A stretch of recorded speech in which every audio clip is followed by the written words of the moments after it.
Hi, I'm Donna Joy Usher, and welcome to Living Through Heart. Today, I want to talk about something that's very dear to my heart, as all these things are, because largely I'm talking about me. What I want to talk about is something actually that I've been in my whole life and I know is very relevant to a lot of people out there, and not just women, men also. But for the sake of this, I'm talking about not being the good girl. So don't be the good girl is the topic of today. So, I mean, you can, if you're listening to this and you're not a girl, you're a male, you can switch this to don't be the good boy. Okay.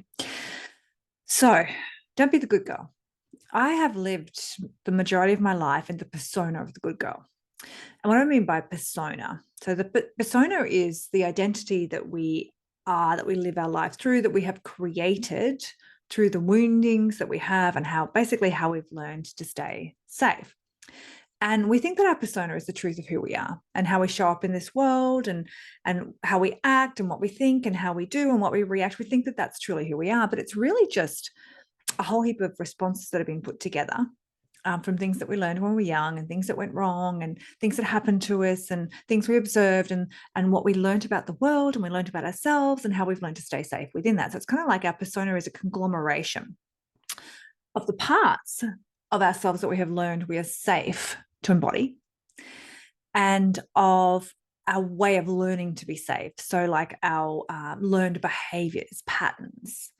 So for some of us, it's the good girl. We learn to be the good girl. And it would be a lot of us, I would say, a large proportion of us would have the good girl, the good boy is the persona that we live our life from. And we do this because it's by being the good girl, by being the good boy, we have learned to be safe within this. But the problem with this is that to be the good girl, we have had to take large chunks of ourselves and force them into our shadow. So basically, this part is not allowed. This part is not allowed. And if you were brought up very religious, which I wasn't brought up very religious, but we, did go to church and I did go to communion and get, all the sort of things that Anglican church, mum and dad tried to make sure that we were looked after spiritually from that point of view, that God would welcome us into heaven, even though we weren't going to church every week. And definitely, lived from, the 10 Commandments were a nice place to live from, right? So I wasn't, grew up in a hugely religious household, but my ex-partner did, he grew up in a very Catholic household. And within the church, it's so ironic because, we're born whole with all of us. And then straight away we're taught that parts of us aren't allowed, that they're evil, they're not good enough. And it's like we're looking at God's creation and saying, God Almighty, maker of heaven and earth, we surrender to you. However, there's parts that you've created in us that aren't good enough. And we're just gonna ignore those parts and cut them out. We're going to deny them.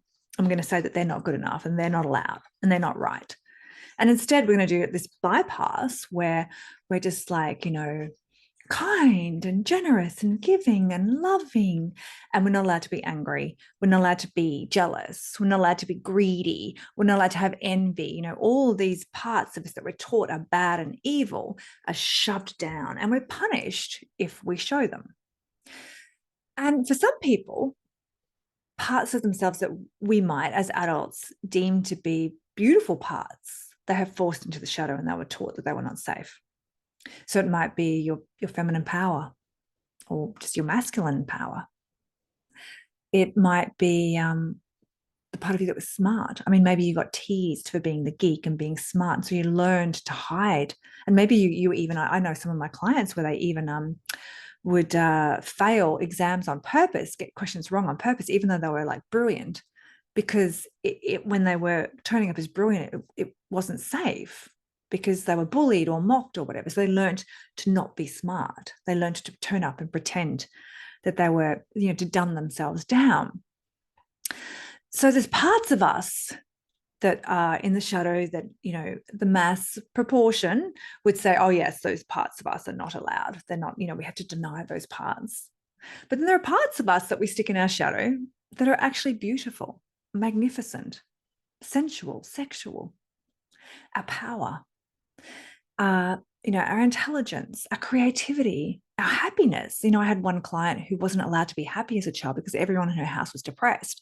And when she was bubbling and happy, she just smacked down. So she learned not to be happy. And that part of her was put into her shadow. So what we do is we cobble together this persona of the parts of us that are allowed and that it's safe to be, and then our learned mechanisms of behavior with that, and that becomes who we are, how we show up in the world, how we act and react. And our brain is hardwired with this. Our unconscious mind actually has neurons that are linking and connecting so that we react to things in a certain way without even having to think about it, right? Because of this persona of who we are and what it is safe to be. So for me, being the good girl, and a lot of people in my life would be very surprised when I talk about these things, because I was always, told how strong I was and how this I was and how that I was from a good point of view. But inside I was like this. And I had learned to bluff, put this out to the world. Well, inside I was cringing and creeping around and manipulating. My safety mechanism, the way I stayed safe and the way I got what I wanted, because I wasn't allowed to have it outright.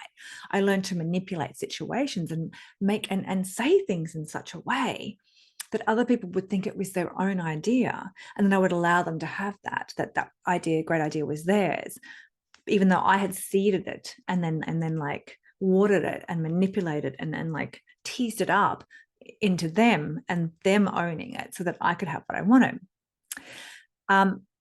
Great skill to have. But now I own it and I observe myself within it. And I know that when I'm manipulating, I'm not in my power. So when I do see it and I observe it happening, that's, oh, what's going on here? And I stop and I have a think about it, right? But the good girl for me on the surface was making sure that everybody else was happy and everybody else looked, felt or happy with me, right? And then I could get what I wanted while they were happy. So that's where the manipulate came in. But then I was also sacrificing things and parts of myself and what I wanted to make sure that everyone else was happy, because that was how I stayed safe. The problem with that, right, when we're like the chameleon that's always bending and flexing and contorting ourselves into different ways to make sure that everyone around us and in our vicinity, in our energy field and in the room is like happy and has loving energy towards us, because then we feel safe, is that we're never actually truly safe, because we can't control what other people think and we can't control what other people do. The only person we do have control of is ourselves. And ironically, it's much more effort to try and control everybody else to stay safe rather than just creating our safety within. But when we're a baby, a small child, we don't know how to do that. We don't know how to self-regulate. We don't know how to self-soothe. And so instead, we have to manipulate others to get what we want, or we have to do what they want or please them or make them happy or make them laugh, or whatever it is that we learn to do. The learned behavior that we learn allows us to have some safety. And for some people, it was a really bad situation they were in, where their caregiver was also abusive towards them. And the distortion within and the parts of them they had to fragment out to stay safe, to feel safe, means that now as adults, they're living their life with fragmented self still in parts that aren't allowed. And that's a hard place to try and heal from, to bring these parts back in when you have been so programmed to not have them, to not be safe, and to actually, there's a lot of self-hatred there for parts within that, which is then obviously a reflection of self-hatred of self within those moments. Anyway, getting distracted. So the good girl. So for me, the good girl looked like always being the bigger person, turning the other cheek, taking one for the team. So these are all sayings that we get, like that we hear. Oh yeah, take one for the team. Be the bigger person, turn the other cheek, don't hurt other people's feelings. So we'll put our own feelings on hold and we won't say what we truly think because we don't want to hurt somebody else's feelings, right? Better that we're hurting, right? Better that we're the one that takes it, because that's safe, because we can handle that and we know that we're strong enough for that. But we don't want to make other people hurt, because then they might not like us. And then we're not part of the herd anymore, and then we're not safe. So you can see, I keep saying the word safe, right? But that's really the hardwiring of what it all comes down to. And there's safety in worthiness, and there's safety in lovability. And I used to think that that was the bottom, was being worthy, being lovable, being, these things that we had, these limiting beliefs, that really they all tap into that needing to be safe, and that primitive instinctive drive within us. Even though we are human, and even though we have a conscious mind, unlike animals, we still have that primitive drive to survive. And to be safe is to survive. So I would always second guess myself in my head, like I'd be bending stuff and like, oh, it's okay because I know that they're going through this, or they're feeling like this and this, and I'd always make it okay for somebody else. And then I'd like allow, there's a big allowing energy in being the good girl, allowing other people to walk all over you, allowing other people to say things and to be rude, and then to not call them on it. It always fascinates me when someone says something rude, and then when you call them back, it's oh, the offense that is taken when you mirror them and reflect their energy back at them. Oh no, so we better not do that because we don't want to offend people, right? So, for me, it was definitely this enduring, I'm strong enough to take it. I'll take everybody's stuff and I can handle it. I'm stronger than them. I mean, how arrogant is that, right? For me to assume that I can take on their stuff. I'm strong enough, meaning I'm stronger than them, that they shouldn't have to take their own shit, that I can do it for them, that I can somehow make everything better for them, make it right. Talk about taking away from somebody else's chance and their journey by taking everything from them. And this is what I've been, I've talked about this before, the reflection, my current understanding of how I created the relationship of 25 years that ended the way it did. In that I used to have this whole like, oh, we attract the energy to us of the known, right? Which is true, we do. And it's not so much that we attract it to us, but when we find it, we swim willingly into it because it's a familiar thing. It's a familiarity for us, this energy, and our brain knows that we can survive that. We can survive that energy because we survived it before, and therefore, no matter how effed up it seems, to us that's safe. And somebody else looking at that situation would go, whoa, that's not safe. That's not safe at all. But to us, it's safe because it's known and we know we can survive it. So we take this stuff and we take it on and we take it away. And for me, I had created this thing where I'm like, I had attracted this energy of the masculine that I was used to me. And I was like, at the end of my relationship, I was like, oh yeah, it's like, oh, the whole father energy thing. And I was still being a victim, right? I thought that I was being really aware and awake, but I was still in victim mode because what I hadn't realized, which is so important for us to actually create freedom in our life, right? We have to realize it's not just that the energy felt safe and familiar to us, but it's how we acted in that safe and familiar pattern of the past. We weren't in our power.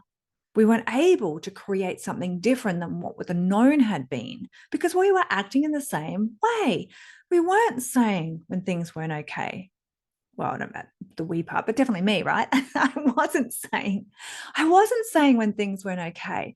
I was taking it and I was being this hurt little girl inside, and I was wishing, why aren't I important enough for him to be able to read my mind and give me what I want? When reality is that we're not mind readers. And he didn't know what I wanted because I wasn't telling him. And look, sure, at the very beginning, maybe I tried. There were moments of memories where I can see that I did try in my own limited way. And I was kind of shot down, right? But this was the energy I was in. But then rather than actually going, no, that's not okay. And coming from that quiet place of power, right? From straight away, like, no, that's not okay. I won't be treated like that. My needs and wants are important. This is my boundary and it will not be transgressed. This is non-negotiable. Rather than being in the quietness of the truth of my power, I bent and I curved and I manipulated. I tried to make everything right. I tried to get love in different ways. And of course, it all just blew up in the end, right? Because 25 years on, I'm now like 50 and I don't want to be doing this anymore. And I'm not respecting the people, or either myself or him anymore. But I created it. I created the situation by not standing up for myself and giving him either the chance to say, well, actually, that's not right for me, and us like going our different ways, or for him to realize that the shit he was putting onto me was his past and allowing him to grow. So that's a realization I had. And then this week, it went one step further. And I was able to see the persona of the good girl within my relationships with women. And I was always like, I'm in secure attachment with women. But then I realized, you know what? Not so much now as I'm older, but definitely when I was younger and in my 20s and early 30s, maybe late 30s as well, maybe early 40s. But anyway, it doesn't happen anymore, right? And maybe it's because I just don't allow it to happen anymore. But I used to be met quite often with an aggressive, competitive energy from other women. And in all honesty, it's probably what I was putting out in the world, right? Because I used to often be in competition with masculines to be better than them, because that was how I'd learned to stay safe. If I was better than the boys, then I used to get praise and attention and love, right? So I was probably, obviously, I mean, let's be truthful here. This is probably the energy that I was carrying in myself. This, I'm, really good, and I'm competitive, and I'm like, this, and here I am, this high achieving dentist, and this and that, and blah, blah, blah. And I always have to be the best at everything. So this is this energy in me, right? And then women are responding to that by coming in like attack mode. So women that I never even met and didn't even know who I was, and that at heart I was just a people-pleasing good girl, right? Who would bend over backwards to make everyone happy. They were reacting to me and my energy. Okay, I must admit, this part is just coming in now. And I did have this come in this week, that I create the competition. So yes, okay, it was obviously me. Didn't realize that this is what I was putting out there by having to be right and be the best, right? And they're responding to it.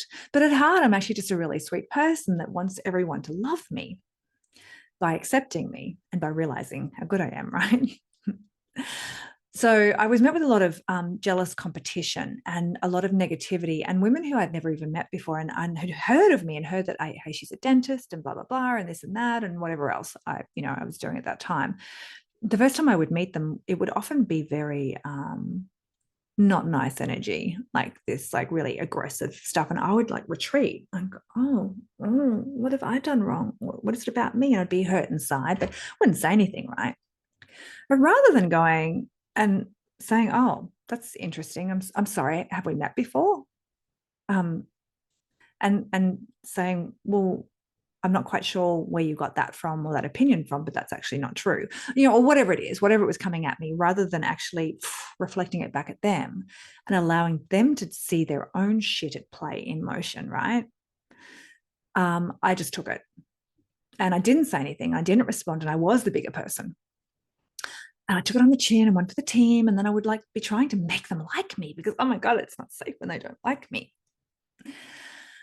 And once again, not allowing them to have maybe an aha moment, a revelation, and maybe when someone quietly calls you on your shit, often the initial response is for them to then be able to like find a way to make it be back at you, right? To put it back at you. So often when you do call someone on their shit, right, the immediate response and reaction, and they like come back out and they attack even more, right? And they turn it back on you because it's not safe for them to have you calling them on their shit, right?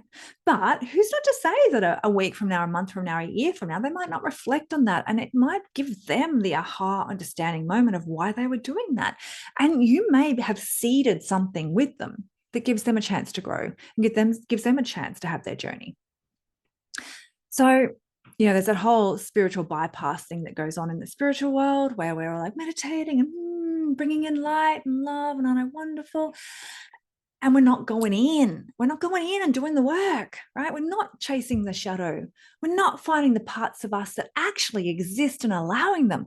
And the thing is that when you don't feed the shadow, when you don't allow the shadow parts, they're there. They're there in the background. And they're not happy. And, what happens is when you don't stand up for yourself, you don't show other people how to treat you by being important to yourself, important enough to say, no, I'm sorry, that's not acceptable.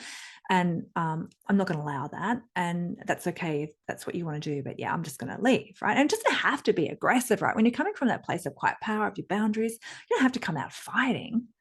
But what happens is that we don't do that. Just, hey, actually, you know what? Yeah, I'm not okay with that. And I get that you want to do that, but yeah, I'm not that person. And exit stage left, right? When we don't do that and we just take it and we take it and we take it and we take it and we take it, and that angry part of us that's not allowed gets angrier and angrier and angrier and angrier and angrier until all of a sudden the pressure inside is great enough to pop through that not allowed. And then it's like, ah! I always think about that Jurassic Park. I don't know, the very first movie, there was that like dinosaur. I don't know, when they're running away and they're in the car and this dinosaur comes up and it's like coo, coo, coo, coo, and like being all cutesy and everything. And then it's like, ah, that's what we're like, right? That's us. That's our shadow persona coming up and coming out. And it's like a jab. And it's often, well, not often, but more often than not, far more power coming out than what is actually related to that moment, because it's all the times before where we let our boundary be transgressed and didn't say anything. It's building and building and building and building and building. And this poor person comes along and pokes us in it. And it's like, the abscess is, the volcano has launched, right? And they're like, all I did was say this. And it's because we're not allowing the shadow, not allowing the angry one, the one that is able to put us first and for us to be important. We're not allowing them in. And the other way it shows up, right, is passive aggressive behavior. So the good girl or the good boy can be very passive aggressive because we can't be angry, but then we have to let them know that we're not happy in some way, right? Oh, because they're not reading our mind or they're not giving us what we want. And so we make little snippy comments or do this passive aggressive stuff, withdraw affection and attention, because that's often what we were taught to do, right? Because it was what was done to us. So we do all this stuff and it's all this manipulation to actually ultimately get what we want, which is love and attention and a feeling of safety. It comes back to that.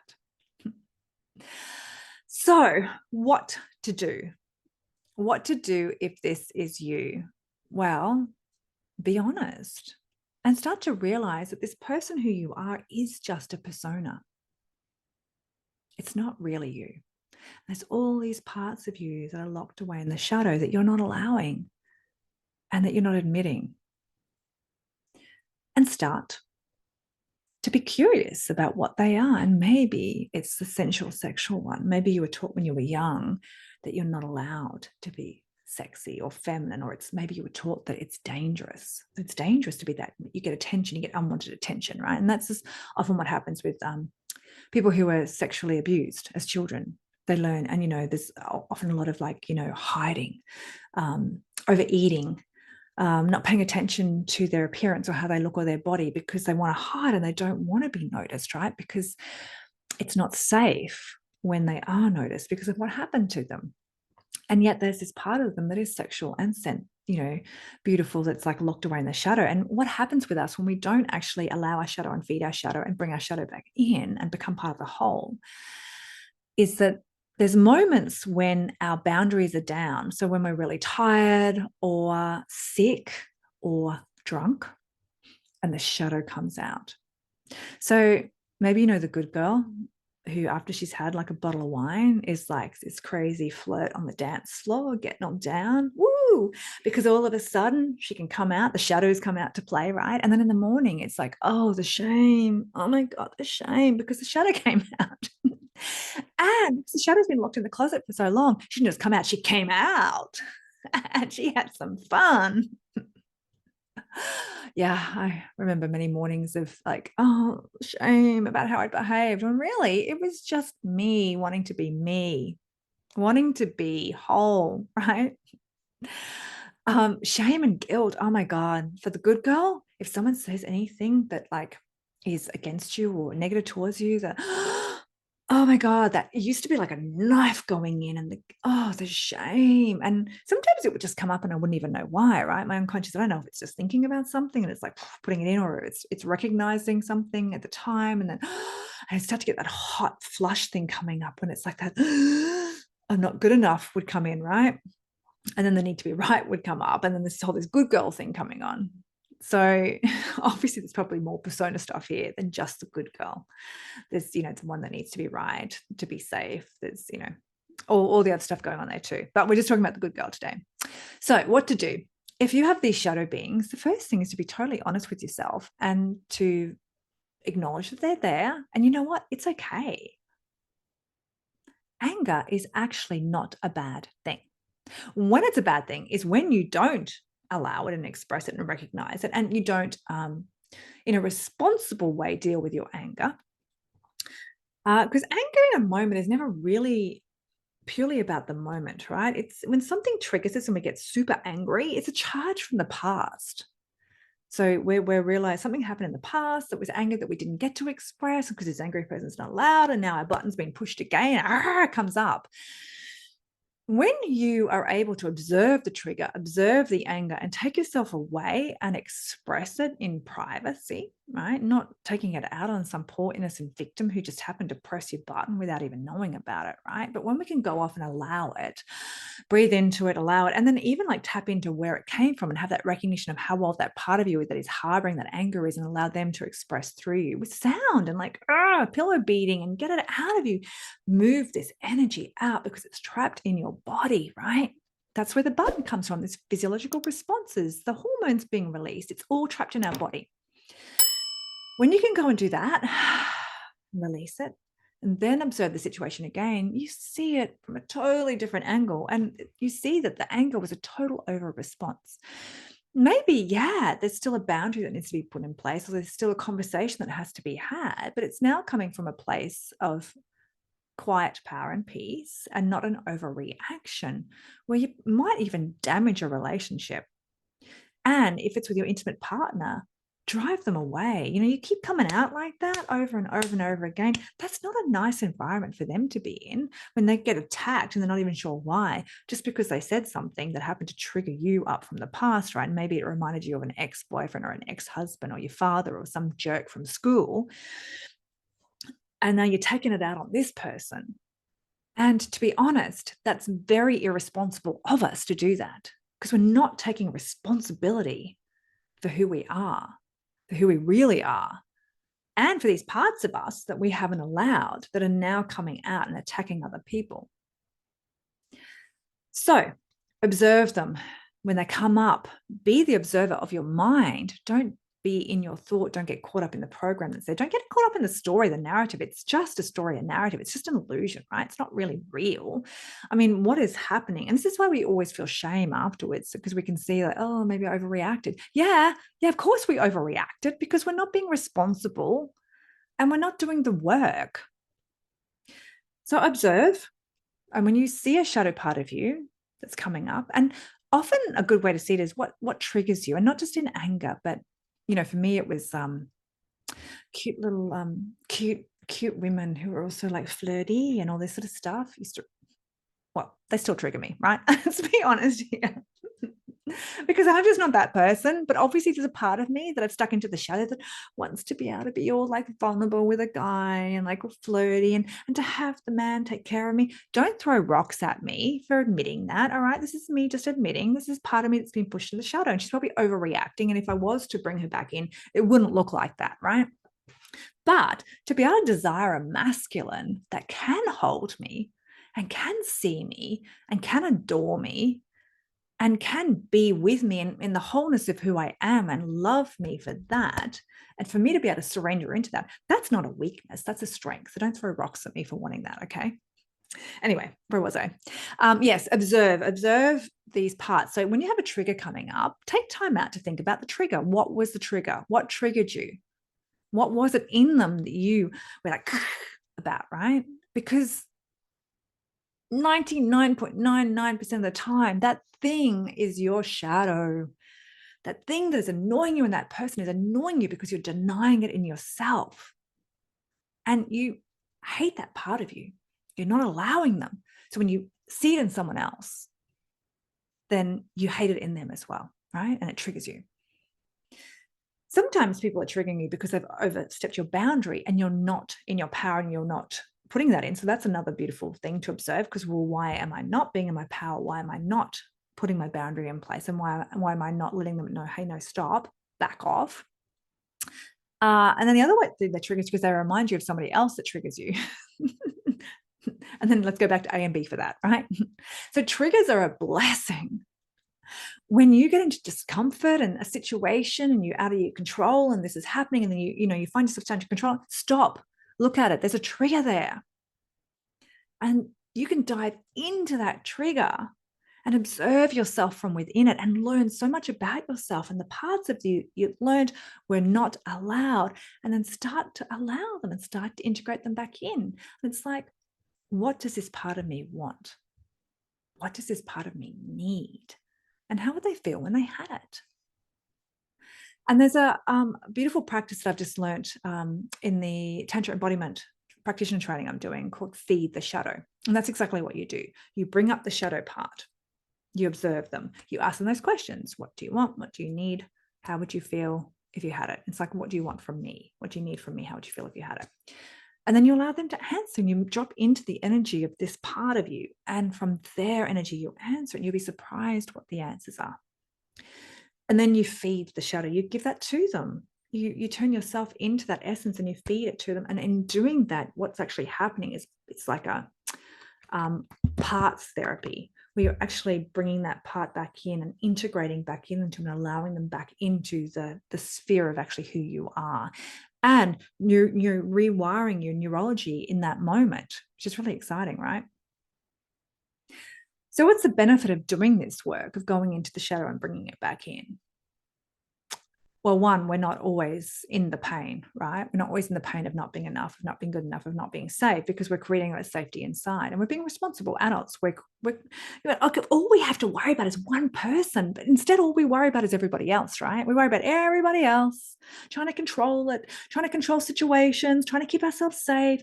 All we have to worry about is here, going inside, allowing these parts, creating safety within, making it be safe and okay to be who we are, because we're accepting ourselves. When we accept ourselves and all of our fullness, and the thing that brings me joy about this process is the amusement that I get from observing myself, these petty parts of me that are there. They're funny, right? I can be amused by them. And then they're growing up. They're these little parts that were caught in these earlier moments, and they're growing up and they're maturing and they're letting go, right? To allow them to come back in and to integrate means that they're not caught in the trauma in the moment when they were like splintered off from you, which is normally when they're actually a small child. So when they're reacting and when they're coming from this place, they're coming from a place of real immaturity. And by allowing them to come back in and integrating them, they grow up, and you keep moving into more and more wholeness.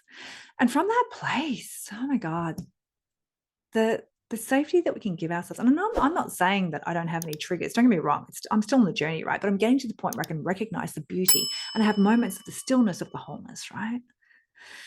And I'm still finding blind spots, and I'm still learning and integrating stuff I'm learning, and bringing in more and more teachings and information. But really what it is just about this continuing opening up of who I am and moving deeper and deeper and deeper into the stillness of that person, and being able to just be that person.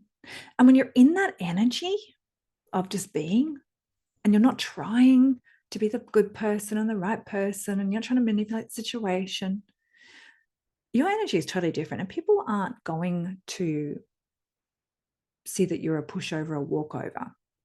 And look, there'll be people in your life who aren't going to like it, because they've been getting something out of you being like this, being the people pleaser. And they'll go off and they'll find somebody else who's a people pleaser to give it to them. And you know what? That's an amazing thing, because these people are energy vampires. We don't need them in our sphere. So I know a lot of people are scared to do it because they think they'll lose all their loved ones. They won't. They'll just lose the ones who don't truly love them. The ones who love them will rejoice in their growth. They'll rejoice in your growth, right? And as you start to embody a bigger and bigger safety within yourself and move into that and like expand within yourself, you allow them to do the same. The observation of you within it and the space you can hold for them, it's like an entrainment. You take people with you. I can remember when I first started doing therapy with my gorgeous girlfriend, Charlotte, who trained me as an analytical hypnotherapist and psychotherapist. And she said, as you expand and grow, people will either come with you or they'll go in the opposite direction.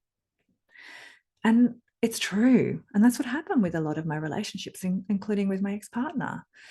as I grew and expanded and wanted different things, he went the other way and tried to control me even more and tried to stop me and tried to like tell me just to stay the same way I was. We'd be happier that way. And yet I was miserable and I couldn't even touch joy. And, I thought initially that he'd come with me and he didn't. And it was like that final realization that he wasn't going to come with me and that I wasn't ever going to be able to be truly who I was within that relationship, that ultimately it allowed me to leave. And the journey of then being by myself and moving into all these parts, and this whole journey I'm on now, right, started at that moment. So anyway, I've been rambling on for ages. I hope that you have got something out of this, some food for thought. Look, I am going to be doing workshops in the future. I'm thinking, what are we now? We're July 2023. I'm thinking by 24, I'm going to start I want to create workshops that help empower people. And they're going to be online, maybe in person as well, but they're going to be online as well. So if it's something that you would be interested in learning, like more about coming into your power, whether it be a man or a woman, starting to find those parts, find the shadow, embrace them, power retrieval. So there's going to be, the workshops will be a combination of teachings and then also processes that I'll take you through from all the different things and all the different methodologies that I've learned over the time. And they're going to be beautiful and a great place to hang out with other people, so that are like-minded on the same journey as you and to meet new people. So if that sounds like something that you would like, look, at the moment I've just created a form you can fill out. You can go on a list, and so it's livingthroughheart.com/more info. Just go on my list. You probably won't hear from me for ages until I'm ready to launch, and then I'll let you know what I'm doing, when I'm doing it, the workshops, and also maybe moving into couple counseling, things like that. Counseling, I hate that word. Therapy is bad too. I'll come up with some other word for it because it's like maybe couples expansion, something like that. Okay. All right. I hope you got something out of this, and I will see you next time.